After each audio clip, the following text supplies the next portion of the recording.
Welcome back to The Blockument, crypto education through everyday conversations. My name's Nate Talbot. I'm the executive director of Detroit Blockchain Center. And to my right is what's the word we're going to use today? What adjective we got today? Let's use marvelous. The marvelous. Ashlee Rose. All right. I am your everyday mother. I'm an online reseller, and I'm on a journey to figure out what in the heck is all of this crypto Bitcoin stuff about. Crypto Bitcoin stuff. And this is our newest block height of the new year. Yes. So you ready for a whole new year of discovery? Yes, I am. We got something I'm interested to hear about today, but I will not disclose that information until after our block height. All right. Well, what is our block height? We are on block height number 824,755. The block size is 1.63 MB, and that is comprised of 2,952 transactions. The total fees and subsidies for that are 7.125 Bitcoin, which equals $317,618 US. And the winners of that beautiful sum of money are Antpool. Antpool. All right. Mm-hmm.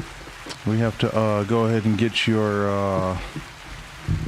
we wanted to do a whole show around block explorers, right? We got to get that out of the way this new year. And some of the other ones as well. Which other block explorers or other shows? Well, either, I guess. Well, I was thinking like the Ether one and like Ether Scan and whatever. Oh yeah, all the other block explorers. Lovely one. Okay, so that's just considered a block explorer. Okay, cool. Hey. Hey, there you go. See? Except that's not today's question, is it? No, that is not today's question. What is today's question? What are we tackling? Today's question is, what is mining? What is mining? Mm-hmm. No, really, what is mining? Mining. What is mining? Well, I feel like I kind of know what it is, but I guess I'm gonna, find out if I'm right or not. I think mining is where you connect to electricity and you use that electricity or energy to help create Bitcoins. But the thing is, I don't know exactly how that works. I know you have to solve a problem, and if you solve the problem, then you win the block, and you get to decide, what goes in there. But I have, a lot of questions surrounding that. Okay. So how'd I do?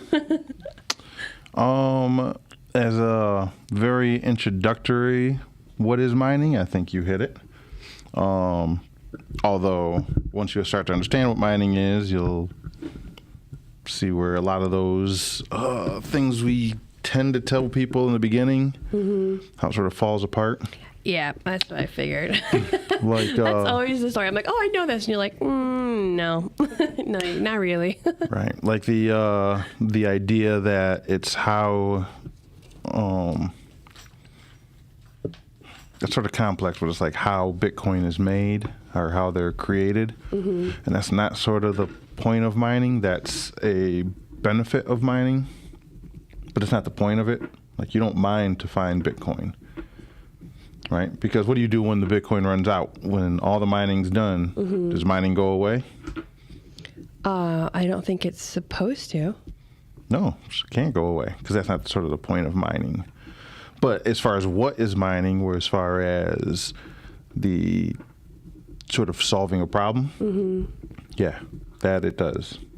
Well, also, I guess what is I guess also I do want to know what is the point of mining as well, maybe.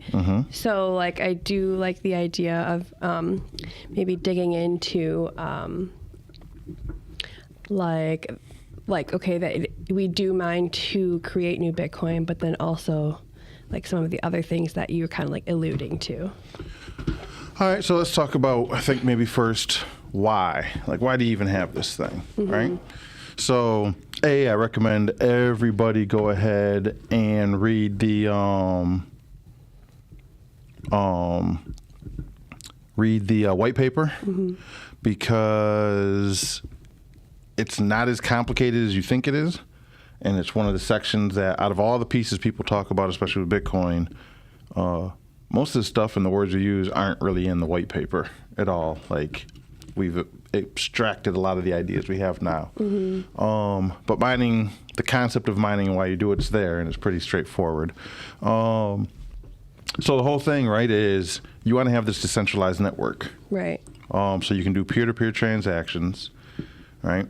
But how do you do those peer-to-peer transactions? So basically what would happen is, if I want to send you money, all I do is scream out into the universe, hey, I want to send Ashlee 2 Bitcoin. I just scream it out. Now, everybody's running their own version of the blockchain, right? Right. So how do you know which are real transactions and which are not real transactions? How do you know I have 2 Bitcoin to send you? How does anybody know that? Right.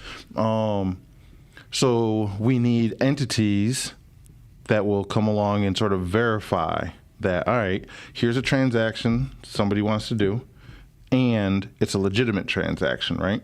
The person who's sending it truly has it to send. The person receiving it has the public address to receive it to.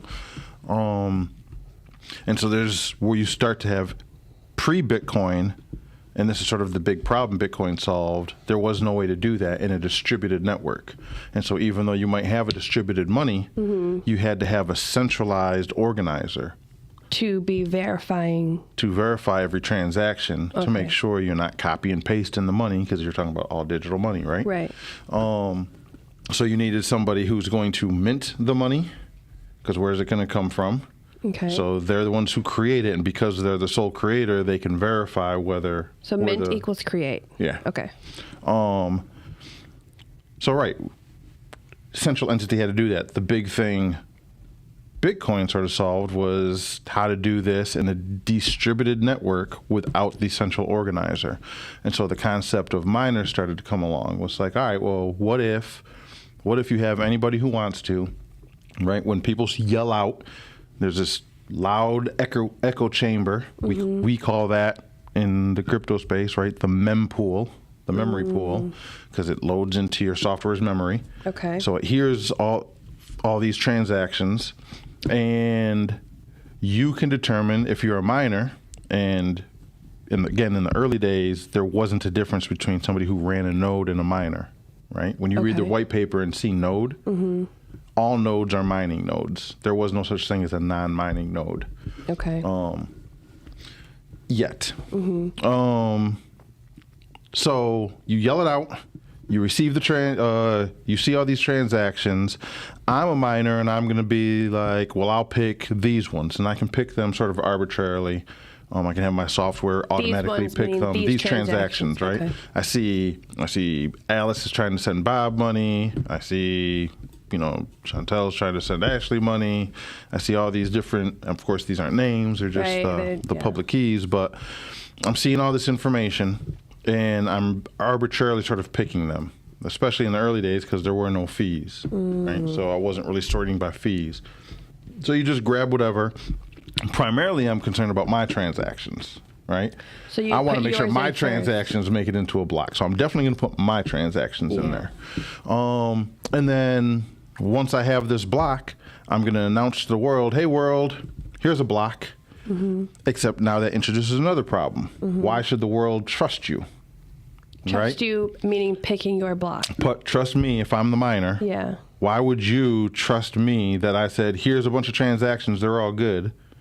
Right. I'm not the central authorizer. Right. So it's like, why would you even trust that? So it's like, all right, that's a problem. How do we fix this problem? Well, let's make it non-trivial for them to have to do this, right? Okay. And you do that by, let's make it expensive for them to lie, right? Yeah. And how do we make it expensive for them to lie?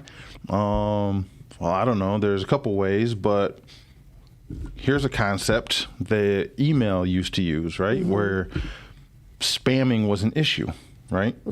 Once they had your email address, anybody would just send you a bunch of email, and it was inexpensive. It was basically free for me to spam anybody. And so a couple people actually came up. Adam Back is in our community, is one of the people who came up with the concept of proof of work, which was every time you hit send on an email, your computer is going to solve this really trivial problem, right? Adam Back's version used this thing called SHA-256 to hash. Right, so people might be familiar with SHA-256 if you're in this space. You might be familiar with the term hashing. It's basically like old when you're in like second grade and you want to send a message to a friend and you write it in like Pig Latin, or you have your own little cipher. Yeah. So it's just a really super complicated way of doing that. Right, that people can't break, as we know today. Of this block height, computers can't break it. It's a one-way sort of code, and only if you have that cipher, the how to decrypt it, only you can sort of decipher it. Right. So anyway, I'm sort of beyond the point. So I'm publishing out to the world, hey, here's this block.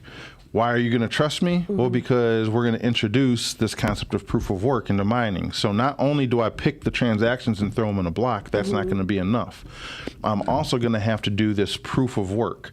And how it worked with the email was your computer would boost that little hashing it had to do. That would increase the energy usage of your computer. Trivially, right? Very small. So if you're just sending a few emails off, you won't notice at all. You won't notice, your machine won't notice, your electric bill won't notice, nobody notices. But if you're a spammer and you try to send out a couple million emails in a blast, with that little puzzle, you have to do that for each of those emails, right? So the electricity cost, your computer takes a hit because it's got to do a lot more processing. Because your computer's taking more processing, it's got to suck more energy out, which means it costs a lot more electricity. Now there's a cost to the spammer, right? So when it's free, I can spam everybody for $1, right? $1 reward is enough because it doesn't cost me anything. But if it's going to cost me $100 to send out 1 million emails, I now need to make $101, or at least $100.01 to make it. So it reduces spam. So we introduced that concept into Bitcoin, the mining thing. So now when I yell out, "Hey everybody, I've not only did I have all these transactions, so these are all legit. I've done proof. I've proved that I've put work into it." And so it was expensive for me to do, more expensive typically than it would be to like scam any particular transaction. Because a common misconception in Bitcoin is, like, you've heard of 51% attacks. Right. So if 51% of the miners are malicious, right, or one miner controls 51% of the network, then they can sort of attack Bitcoin. But what does that attack look like? Well, essentially, it either means they can refuse any transactions. If I'm control the network, I can just not accept any transactions. So meaning like I can pause it. Like mine an empty block? Yeah, just mining empty blocks. Okay. Or I could just put my transactions in the block. Or whether they're like actual, like real valid transactions or not, basically. Like correct. Oh, it said, or I can like double spend, right?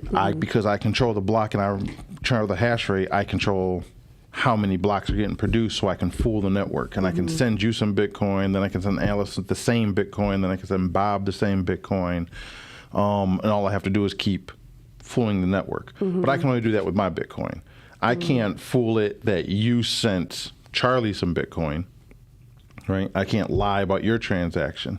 I can refuse it, but I can't lie about it. I can't alter your transaction because I don't have your private keys. Does that make sense?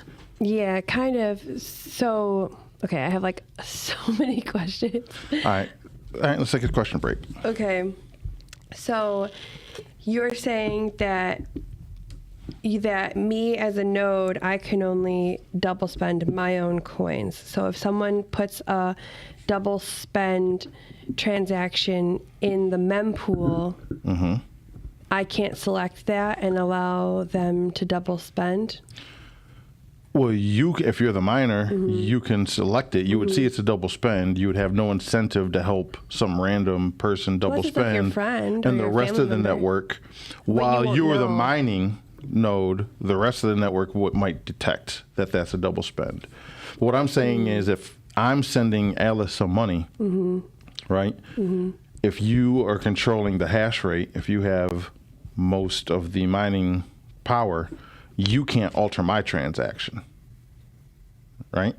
Oh, yeah. You can't take my transaction and say, don't go to Alice anymore, now go to you or go to Dave or go to somebody else. So the transactions that you put in the block have to remain as they are. You can pick bad ones, but they Right. have to just stay how they are. They have to stay how they are. Okay. And there's no incentive for you to pick bad ones, and anybody else who sees it and who's actually also doing some of the work, they're going to notice these bad transactions and then there'll be invalid blocks. Yeah, but what if like I control 51% of it, and like, let's say like you, for example, is like, hey, I know that you control a lot of the hash. Is it called hash power? Hash rate. Hash rate. So if you put this, $1 million transaction that I don't have through, and it comes to me, I'll give you like half. But you might fool the network a couple times. Here's the thing, you have to keep fooling the network. And this is sort of the innovation of the mining, right? So when you control 51% of it, you don't control it for a long time? It's all sort of random, right? So I wasn't going to get to this yet, but all right. So how mining actually works, that proof of work piece, how that actually works is it's basically you're taking the information in the last block mined, right? So we started this show at what, 824, 755? All right, so you're going to take, if you're mining the next block, you're going to take all the information in block 824, 755, and you're going to hash it. Which means you're going to take all the transactions, the block header, all the information in it, and you're going to turn it into like this single string, right? Then you're going to take that, and if you're working on the next block now, you're going to put that in the very top of your next block. So it's basically pointing to the last block. Okay. Right? Then you'll fill up it with the transactions. You'll add the Coinbase in there. We'll get to that in a minute. And then if you win that block, you'll hash that one again, right? So that has all of this block plus the last block in it. The power of this is if I change the last block, it changes the hash. If I change anything in the last block, this is sort of the power of the hashing, right? Even if it's just like adding an empty space. Yeah. Right, so you have a line and then you add a space before the period or after the period or whatever. That totally changes the hash, which breaks the chain. So no longer a blockchain, right? Now it's fragmented, and we can tell somebody cheated, right? So for you to do that, would that be a little similar to like you can call the hash like a URL kind of, and like it points to something, and then if you break the URL, like it no longer points to the correct location, and then you get like an error code, something kind of, but not really. If that helps you grasp it, yes. Okay. Yes. Well, it does. Yep. Yes. So when I say you'd have to keep fooling the network, the only way for you to include a bad transaction or double spend yourself is to keep winning the block, right? And so when you're doing the hash, you have that hash, but how does that proof of work tie into that?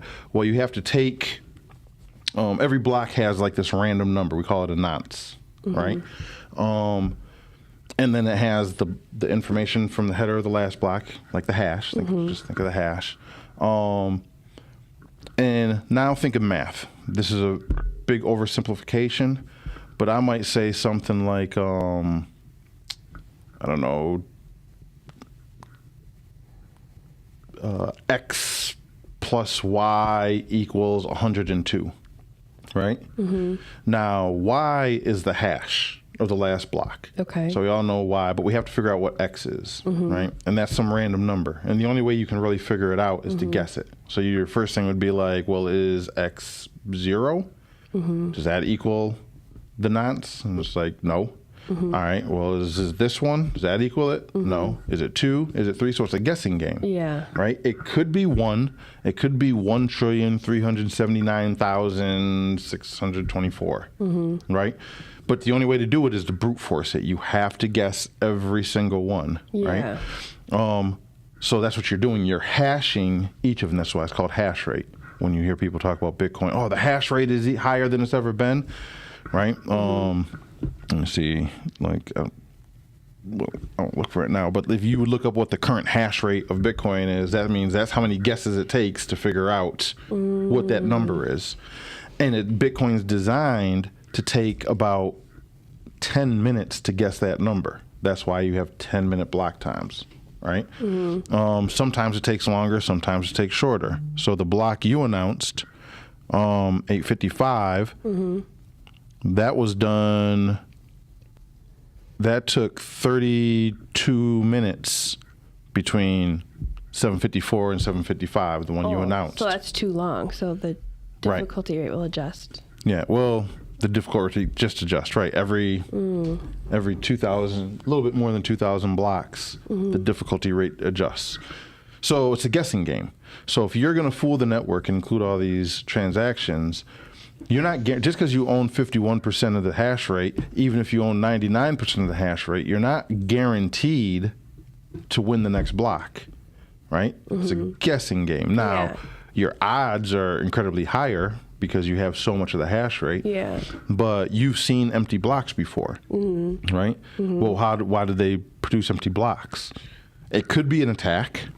Usually, it's because it's such a fast guessing game. Oh, they don't even have time They win the block before they have time to put any transactions in it. Right? 'Cause sometimes the number can be 0. Yeah. Right? So it's like, is it 0? Yep. All right. I won. Shit, I didn't put any transactions in it. Yeah. Right?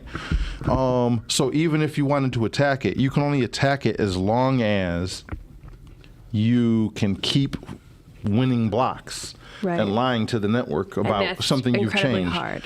Every block, it gets exponentially more difficult, especially in a situation where most mining nodes, most people who are mining, are honest, right? They're not trying to cheat. They're just trying to spend their Bitcoin and earn some transaction fees, right? And for now, the block reward. And so if most of them are doing that, you're competing against all these people. And it's like, are you going guaranteed to win? You'd have to have 100% of the hash rate to guarantee the win.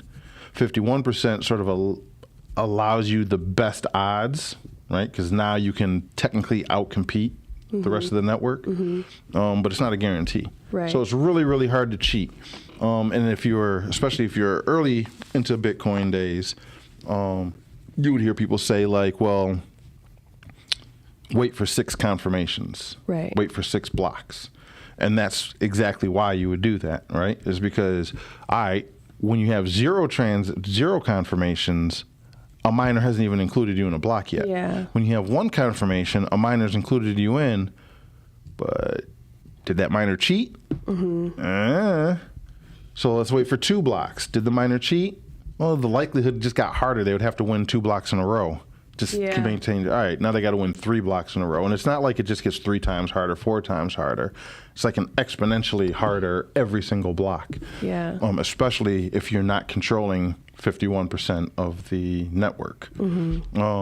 So it used to be 6 blocks. Most places, I think 3 blocks or so. And depending on the size of the transaction, some people still do 0 no confirmations. They just... Why? Just because they just... If you're supposed to send me $20 and it's going to cost me, $20,000 to mine a block, is it worth $20,000 to rob you of $20? Yeah. So if you're doing a regular transaction on the Bitcoin, main network, is it worth it for a small transaction? If you're talking about maybe even hundreds of dollars, maybe not. If you're talking about thousands and definitely millions or something, then maybe you want to wait a couple transactions just in case. Yeah. Yeah. So I wrote down being included in the block equals validation. Now, I know, is that I know that that's not like explicitly true because you just said you have to wait a couple blocks. You don't have to. It's just practice. Yeah, but like, could that be considered to be like kind of true? Like, if you're included in a block and it goes through, like, would that be considered like a validation or not? Not until after like 6 blocks or whatever standard I guess you'd have to explain what you mean by validation. Like, if I put a transaction into the mempool and it gets included into a block, that means that someone's picking, and it gets included successfully into a block. Mm-hmm. Does that mean that that transaction is now validated because it has successfully made it into a block and been mined? Validated usually means like a seal of authenticity or something. No, that's not what that means. It just means it got accepted. It's like if you're at the bus stop, if you go to Greyhound and hop on a bus, does the fact that you gave your ticket and got on the bus, does now that mean you're valid? No, it just means now you're on the bus. You're going to make it to your destination versus somebody who is last in line. They might not fit on the bus. They don't get on the bus. They got to wait for the next one. Does that make them invalid? No. Does that make sense? Kind of. So all it means is you're next in line, right? So once it gets confirmed, it means. So here's one thing I've noticed the past year or two that's a big misconception in Bitcoin, in crypto, all of crypto. There is no in between state, right? When I send you Bitcoin, I announce to the world, hey, I'm sending Ashlee Bitcoin, right? The announcement goes into the mempool. The transaction doesn't go in the mempool, if that makes sense. Just like your intention to send the money. Yeah, I intend to send some money to Ashlee. I haven't sent it. I'm not taking the money and like wrapping it in an envelope and putting it into the mempool. Right? I'm not saying like, hey, here's the money. See it all, everybody? And then hoping a miner takes that and sends it to you. It's in my wallet. Okay. Right? Just like if I have $5 in my pocket. And I'm like, hey, everybody, I want to send Ashlee I want to give Ashlee $5. Yeah. I'm not giving everybody the $5. It's in my pocket.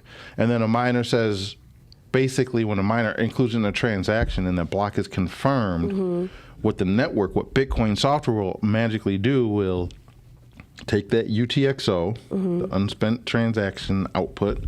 It will assign that UTXO from my private key to your private key.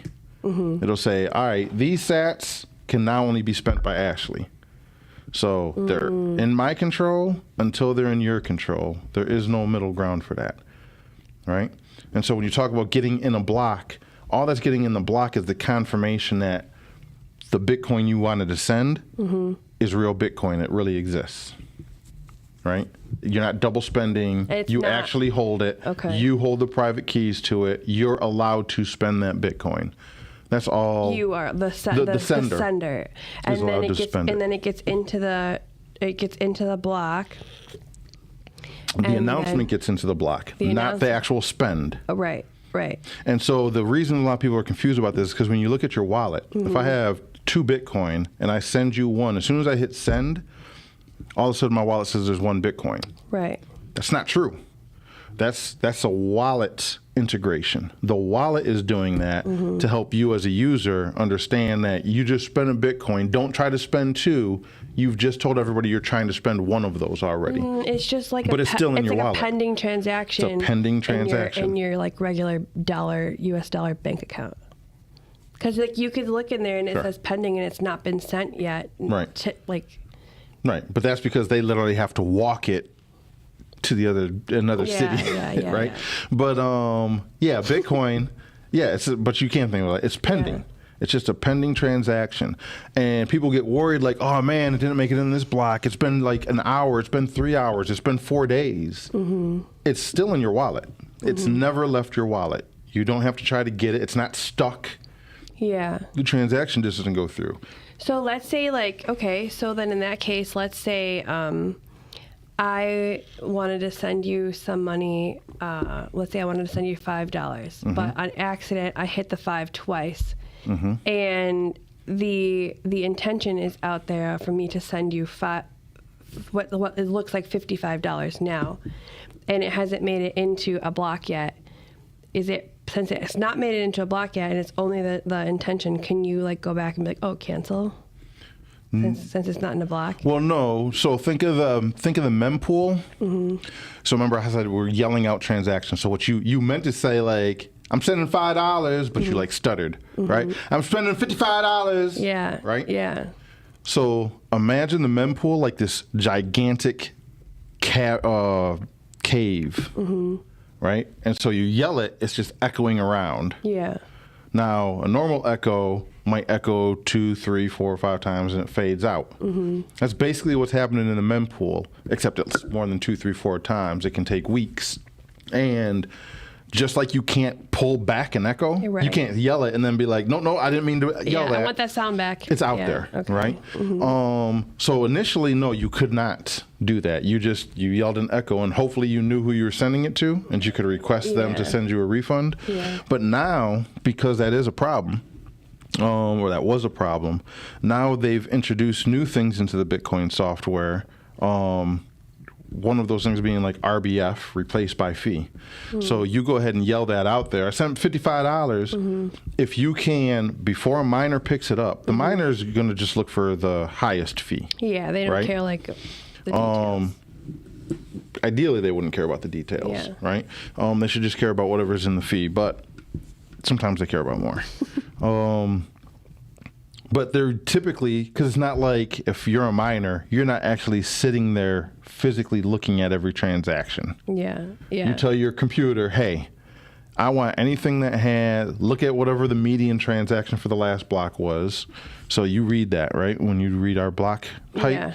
So the median fee right now is about 62 sats, right? So you'll be like, the last block, the median fee was 62 sats. So I want my node to only accept things that are 62 sats or higher. Right. Or maybe you'll do a threshold, 55 sats or higher. And is that because they want to use the fastest method to get the block filled? Because if they win... Well, that's because remember, the original intent of a miner was, it's really selfish, right? I need to send my transactions. Remember, don't trust, verify. Which also means don't trust other miners. Verify. Unfortunately, mining, and this is always sort of known, mining is going to get too expensive for your average person to always be able to mine. But as a miner, I'm spending all this money, right? I'm only sending 2 transactions, even if they are incentivized because they're spending their own Bitcoin. They're not spending... hundreds of thousands of dollars a month in electricity in Bitcoin. So they need to be incentivized if they want to include your transaction. Right. And so they're looking for a fee to offset the cost of all the electricity. Yeah. And then make a marginal profit off of it. Right. But like, let's say it's a faster mining...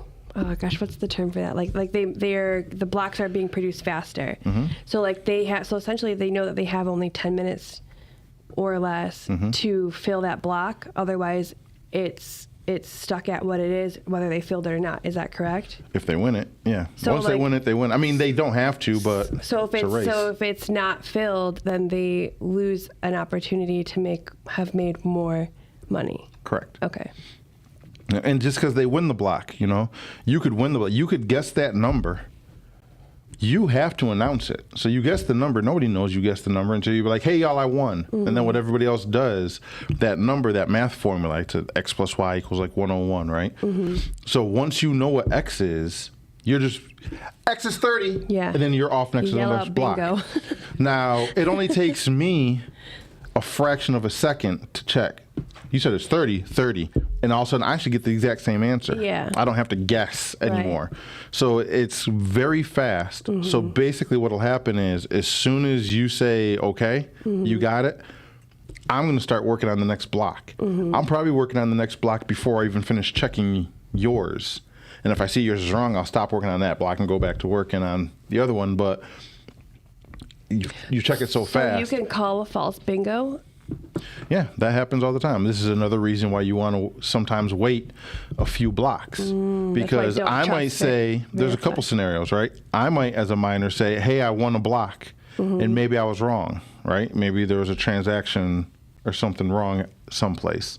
Bitcoin's designed where whichever blockchain, whichever chain of blocks has the most energy in it, the most hash power in it, so the longest chain with the most hash power wins, right? That's always the valid chain. It's the consensus rule. Hash power equals guesses, or what is hash power? Yeah. Okay. Think of that.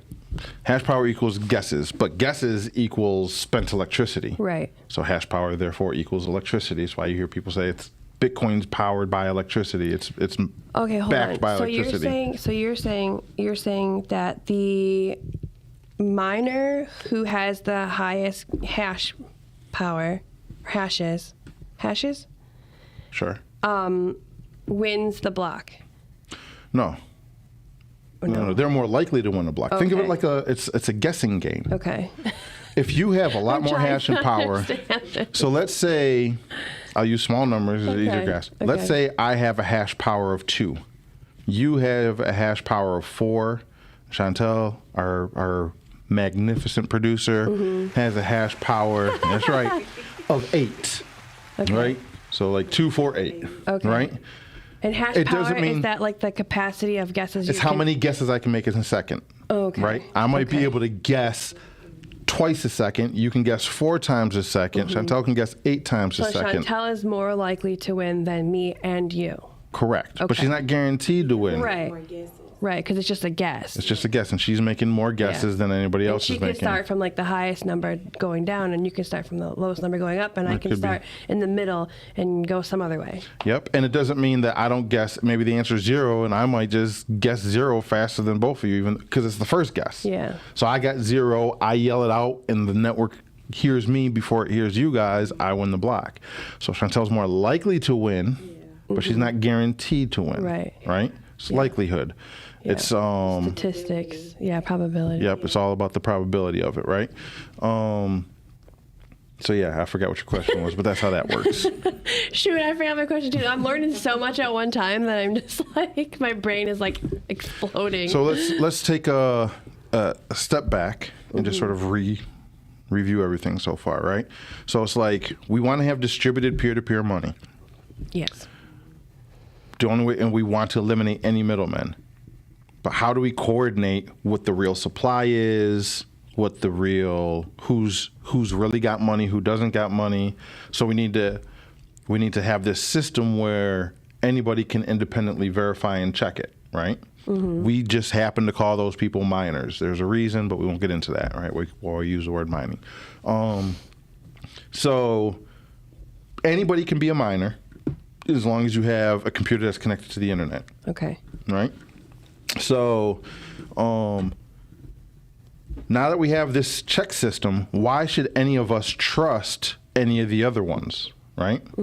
So just because I'm mining and I'm like, hey, here's a block, y'all, you can use this one, why should you trust any of that? Right, that was one of my questions. Right, well, you shouldn't. You should not trust it. So how do we fix that problem? We fix that problem by introducing a cost to producing a block. Right. Right?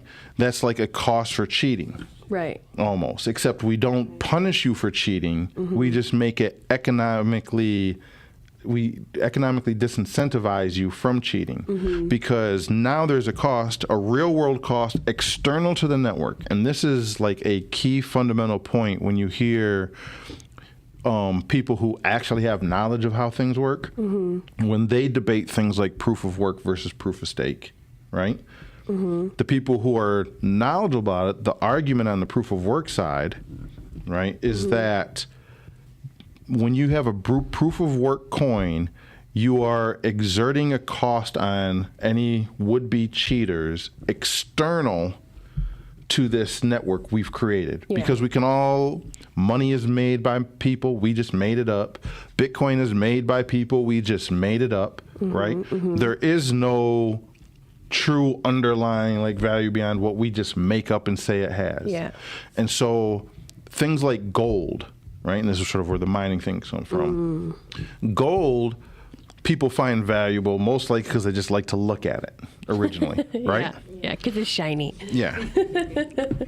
But you're unlikely to just be walking down some path and just see a pile of gold. Right. You have to exert work to get it, right? So you got to dig into the earth. You have to extract it, refine it, chisel away, non-gold materials from around it. That would be and that's what we call mining. Yeah, that's work, right? And when you produce gold, right, and then you can verify it, which is also difficult, but that's a different conversation. But when you can verify it, so when you walk up to me and show me gold and I verify it as real gold, I know work was done. You can't just walk down. It's why we don't value pebbles, or it's why we don't use leaves as money. Because there's no work that you have to put into it. So it's trivial for you to want to cheat. It's much harder to want to cheat valid gold because you have to put work into it. And then that underlying work also produces a baseline price. Because if you're like, I found an ounce of gold, right, and it cost me $999 to extract this gold out of the earth, would you sell it for $998? No. And if you had to, you would stop mining it. Right. And gold would lose its value. Right. Right? Right. And so there's this underlying baseline value for it. Proof of work in Bitcoin, Monero, like all the proof of work coins, this is their argument for a baseline value. I feel like calling it proof of work is like a little confusing. Like, well, it's because the work is the puzzle you have to do. Yeah. How do you have to prove you've done it? And why is this valid? Because there's a hash rate tied to this, right? And that hash rate means you've had to pull electricity, which you can't produce for free. Right. Right? Electricity isn't free. Work. It requires some kind of work, even if you're using solar. Now you can do it cheap, and there's always a hunt. This is another argument when people are like, oh, proof of work boils the oceans. It actually incentivizes clean energy. Because clean energy, once you figure out how to store it or transport it, becomes it's cheap. Solar energy is cheap once you have the infrastructure for it. And then it also deals with stranded energy, right? Right? So you have like a lot of power is produced by water. You have dams, and so that's why we have dams, right? Yeah. Well, what do you do when you're in an area that has this large water supply or the electricity produced by water supply, but there's not enough people to use up the electricity? That's stranded energy. Yeah. That's a waste of resources, time, and money. Yeah. You can take a proof of work system, introduce it into that environment, which will absorb all the waste, the wasted energy that would have just gone to waste otherwise, which now incentivizes these energy companies to keep producing energy for the few people who are out here. Yeah. Right? Yeah. Why should I keep providing energy for these 10 people out here? Costs me more than the people can pay. Oh, I can mine. I can do some proof of work stuff with this energy that I have and I'm just going to throw away. Right? Yeah. So proof of work is taking something external to the system, right? And wasting it, in a sense, by doing this arbitrary puzzle. The only purpose of the puzzle in Bitcoin is to spend energy. It has no other feature. Right? Spending energy disincentivized cheating. So, right. Okay. You had to spend the energy.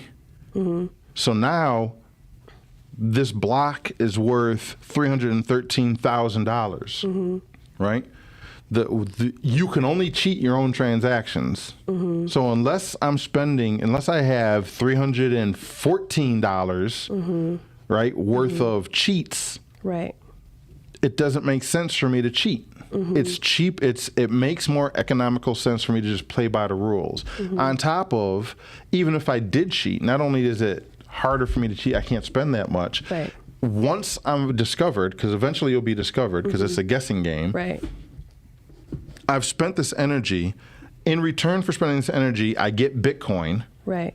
Ultimately through transaction fees. Well, once everybody knows the network's being cheated, what do you think is going to happen to the value of the Bitcoin? It's going to tank. So not only did you not cheat enough to make it worth it, the little bit of reward you got, because you got rewarded in Bitcoin, the price crashes. So you're even more disincentivized to cheat. Right? So it's about incentives. This is an incentive alignment game. How do we do this without actually, we don't want to punish people.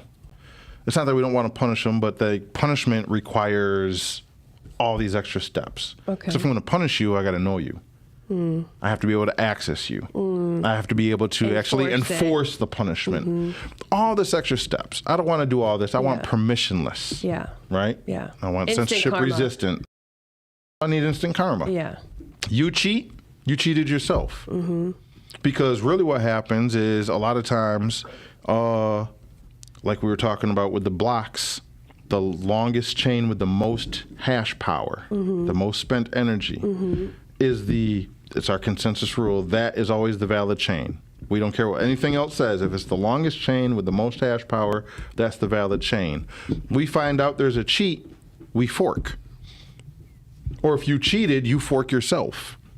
Right? You put a bad transaction in a block. You win a block. You're a miner. You win a block. You cheat.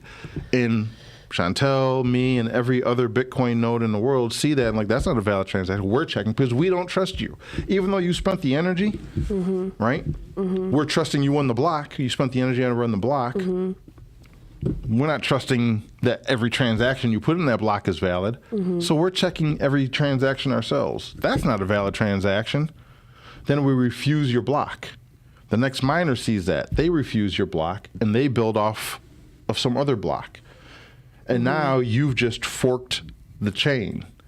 And you're the only one on that forked chain. Nobody's going to accept your Bitcoin because it's not the real Bitcoin. This is a smaller version of what happened with like Bitcoin Cash and Bitcoin SV and Bitcoin Gold. How long does it last? How long does what last? That period of time. The fork? Or By forking it over, pretty much. It lasts, everything's forever until nobody is mining it anymore. And so like Bitcoin Cash is a popular Bitcoin fork. They wanted bigger block sizes, right? So what made that contentious is there is nobody who gets to choose, right? It's not like they'll split off and it's like, all right, you guys got Bitcoin and we got Bitcoin Cash, and that'll just be that. When that fork happened, both were claiming Bitcoin. Right? Okay. I have a question. They were both Bitcoin. And then the Bitcoin we use today, the one we talk about, that is the longest chain with the most hash power. Okay, I have a potential comparison. Okay, so let's say the Bitcoin hash power chain is like a river. And then like one day one drop goes rogue and it turns into like a fork of the river. Yeah, it's like a little stream. And so then you have to decide, okay, which is going to stay the actual main river, like the Bitcoin river, and what's going to turn into like Bitcoin Cash river, you know? And then it could happen even again. But you still have to figure out, like, okay, what's the main pathway of the river? Right. That most of the drops of water are following. Correct. Do you like that? Yeah, I do like that. That is correct. Because even those forks can fork. Right. So Bitcoin was Bitcoin, and then they wanted bigger block sizes, some people, so it forked. That became known as Bitcoin Cash. Then they had disagreements among themselves, and they forked one Bitcoin Cash, one Bitcoin SV, right? You have forks can forks. And sometimes those forks just turn into smaller rivers. Sometimes they turn into trickling streams. Sometimes those streams dry up. Yeah. And then it goes back to having the longest hash power, too, because, like, you just whatever is the true river is going to be the longest like chain of Correct. of the water flowing. Mm-hmm. I like that. There you go. Look at you coming up with your analogy I again. That's have like two, to. it's like 2 shows in a row. Yeah, I have to, or else I can't in my head. That's how it works. So we're coming towards a close. Any other final questions? Let's see here. I feel like a lot of these got answered. Everyone puts up a block. I asked that question already about the node. Does everybody pick manually what goes in there? But no, usually it's like some sort of like a Yeah, you can, but sorting. nobody's got time to do that. Okay. And then mining power. I wrote down mining power is electricity. And so, okay, so you're mining. So it's like if you're mining gold, you put in the work. I just want to recap it. So like, let's say you're mining gold, you put in work, you exert effort and energy as a human with maybe like a pickaxe to get that gold, and then now you have something that's worth value. And so if you're Bitcoin, you are exerting electricity, which costs money to pay for, and then once you've mined that Bitcoin, now you have the gold which is now worth a value. Right. Yes? Okay. Yep. And remember, the whole process of mining is arbitrary, right? It's just a guessing game. If you're old enough to remember, like when watching movies on your computer, most people are moving over to mobile, right? So even computers become rare. But if you're watching, or even on your phone, more people would maybe relate, younger people as well would relate to the phone. When you're doing something intensive on your phone, like watching Netflix, right? The phone gets hotter. Yeah. Why does it get hotter? Because it's more energy. It's taking more energy to play the movie.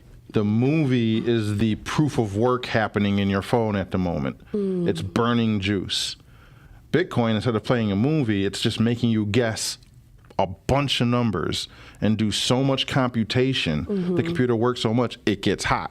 That's why miners are hot. That's why they have to do all the heat exertion.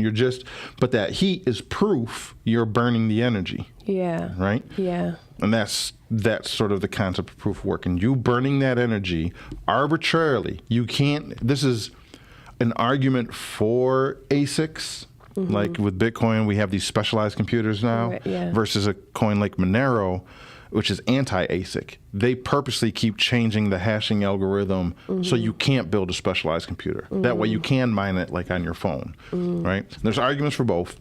But in Bitcoin's case, right, you have a specialized computer. The concept behind it is we don't want you to be able to even use the computer for anything else.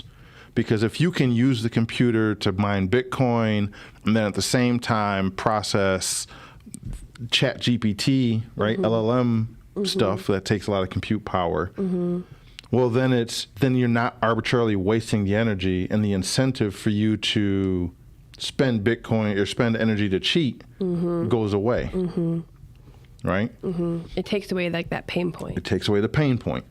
So using specialized computers means you have to exert this cost on this physical infrastructure, on exerting energy, which you can't just get from within the network, and you can't use it for anything else directly. Now you can use the after effects. So a lot of people will take like a Bitcoin miner if you have a miner at your house. I've seen people use them as toasters, room heaters. They use it as a water heater for their house. They use it. I've seen people line up their pool so they have a heated pool with miners. So you're using that extract energy. But heating your pool doesn't offset the cost of cheating the Bitcoin, right? So there's some aspect of like a risk versus reward. Correct. It seems like, okay. And silly question alert, but is mining, wait, what was I going to ask? It's a silly question, but I think I forgot it. Let's see. Is mining, it had something to do with, is mining only for proof of work? I mean, in the terms of crypto, Yeah. right? Yes. Yeah. Okay. When you say you're mining, that indicates you're dealing with proof of work. If you're doing proof of stake, you don't mine, you validate. Which Because is you're no longer, right? Mining implies you're, instead of harnessing gold, you're harnessing energy. I'm not digging for gold, I'm digging for energy, Okay. right? If you're not digging for energy, you're not mining anymore. So a proof of stake system, maybe we'll do a show on that, how that sort of works. Yeah. But in general, proof of stake, they're not digging for energy, they're just validating transactions. Sort of what you were asking earlier, like, is this validating? They're sort of validating. Miners don't validate, right? The verification is separate from the proof of work concept. Miners don't validate. Maybe nodes. Do nodes validate? In the modern concept of nodes, yes. Remember, all miners are nodes. Not all nodes are miners. All nodes validate. Because eventually it has to be validated, right? Yeah, but they're not validating for you to get on the bus. They just want the fee. They're validating at the same time. It's just sort of a separate process. I would think of it as a separate process. Proof of stake, you're more focused on the validation piece. Because Okay. proof of stake has punishment. There is no punishment for cheating in Bitcoin Right. besides devaluing your Bitcoin and wasting the resources you exerted. Proof of stake has actual punishment. Because they know who you are. No. Oh, okay. We'll get into it. We'll get into that a different time. I wrote it down, but now Yep. I have more questions for that. So. Okay. But yeah, I think I got everything answered as far as like this topic goes. Because otherwise, I'm gonna start getting into like. All right, we can dive deeper. I mean, this is what there are little arguments today at this block. We've talked a little bit of like the ordinals and stuff, and miners who want to filter out, and they're calling ordinal spam. And now you got to define what spam is. But these all come into sort of the what is mining piece. So we can get into that on a more advanced maybe episode. So there's a lot of. What would that be called? What would that be kind of like? What is mining and spam? Well, yeah, you could be like, what is spam? What's a valid trade? You usually ask about validity or verification. What's a valid transaction? On proof of work. It could be on anything. The problem happens everywhere. Proof of work, proof of stake. The point I'm trying to make, though, is while we've just gone through this sort of crash course, there are people who have been in the Bitcoin and proof of work and mining for a decade plus now. And there are still misconceptions and disagreements amongst them. Right. So there's a lot more to explore. They don't have it figured out. The people who've been doing it for the longest haven't got it fully figured out. Yeah. Yeah. So if you're still a little confused today, people who've been doing this for 15 years now are still confused. Yeah. Right? Yeah. Yeah. I mean, I'm still a little confused, but I feel like I have a lot more clarity. But then that clarity leads to more questions. As it should. When you think you've mastered something, it means you've misunderstood something. Yeah. And my brain's like glitching. It's spent too much energy. Yep. Yep.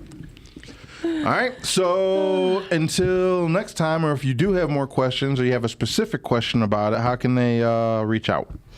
We are on Twitter or X. We're on Facebook. We're on TikTok, and we're there. The handles are all at the Blockument. That's Blockument with a K. Yes. I see a lot of people put in Blockument, BLOC, Ument. Oh, that's So now I interesting. gotta go get that domain name, and now I gotta say that before the show airs, so nobody goes and grabs it. Yeah. So all right, at the Blockument, or go check us out at theblockument.com. We'll have a couple show notes. Go read the white paper. It's not that difficult. It's not as hard as you think. And if you think it's hard, you can just copy and paste it right into ChatGPT. And I got a book that I'm gonna make sure comes out this quarter, first quarter of this year. The white paper for the rest of us. Right? I just sort of take the white paper and turn it into. It's already pretty pure, plain English, but I make it even plainer English, so you can see a side-by-side comparison and The hopefully plainest break of down the Englishes. plainest of Englishes. the pleblish for us plebs. All right, and until next time, then, come for the riches. Stay for the revolution. Peace. Peace.